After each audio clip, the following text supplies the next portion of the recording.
À en croire les exégètes, les évangiles sont un récit de la Passion avec une longue introduction. C'est bien dire que c'est là le plus important. Le problème, c'est que on reste un petit peu sur notre faim. Les évangélistes ont une sorte de pudeur respectueuse dans la description de la Passion. On a certes une idée des différentes étapes, mais on n'a pas de détails. Particulièrement si vous lisez Saint Jean, très peu de détails. Jésus apparaît dans toute sa passion comme le roi de gloire. Oui, mais la souffrance était bien là. Alors je crois que c'est aussi, comme je disais, une pudeur, parce que qui peut parler de la souffrance d'un autre? Personne. C'est inconvenant. Seul celui qui souffre peut parler de sa souffrance. Et je comprends les évangélistes qui hésitent à en dire plus. Heureusement pour nous, le Seigneur a prolongé la révélation évangélique par des révélations privées. Alors, en premier lieu, les mystiques, et particulièrement ceux qui ont partagé la passion de Jésus, les stigmatisés. Eux, ils l'ont vécu de l'intérieur, mais ils n'avaient pas mission de nous raconter comment Jésus l'a vécu. Ils ont participé, ils l'ont consolé, ils ont réparé avec lui, ils ont expié avec lui, mais pour nous, ils ne nous transmettent pas une connaissance sur la façon dont Jésus l'a vécu. Heureusement, le Seigneur est allé encore plus loin. Il a donné à certains hommes privilégiés comme mission de décrire un peu plus précisément les grandes étapes de sa vie.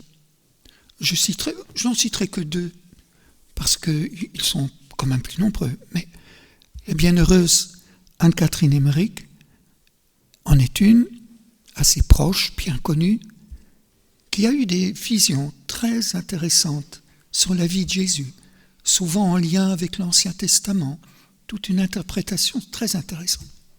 Mais bien sûr, celle qui a eu les révélations les plus abondantes sur la vie de Jésus, c'est bien sûr Maria Valtorta, pour une raison qui n'est pas le lieu d'aborder, mais qu'on fera bien un jour, dont les écrits sont encore contestés. Mais il y a une histoire, quand on voit le déroulement de l'histoire, on comprend bien de quoi il s'agit. Je ferme la parenthèse. Maria Valtorta, alors là, on a reçu d'abondantes descriptions et détails.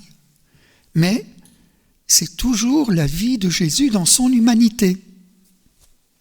Et très très peu de détails sur la façon dont il a vécu intérieurement sa passion, puisque c'est de cela que nous parlons.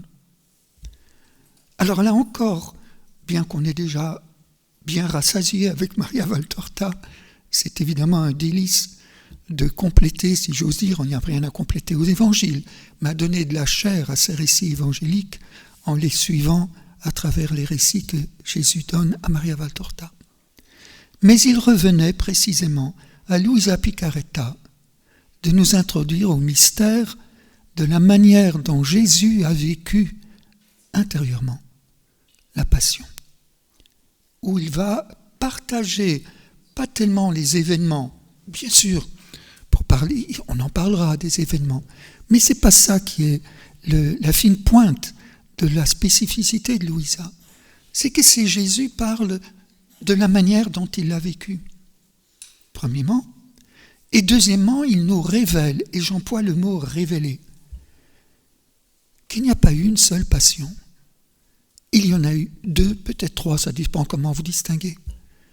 Il y a une passion mystérieuse qu'il a vécue et qui est totalement inconnue. Nous ne connaissons que la passion de son humanité, mais nous ne connaissons pas la passion que sa divinité, la divine volonté, lui a fait subir.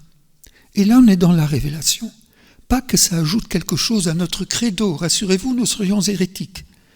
Mais ça donne une vision infiniment, le mot n'est pas juste, mais vraiment approfondie sur le mystère de la passion de Jésus. Je crois qu'on ne peut plus vivre les triduum de la même façon lorsqu'on est rentré dans cette révélation.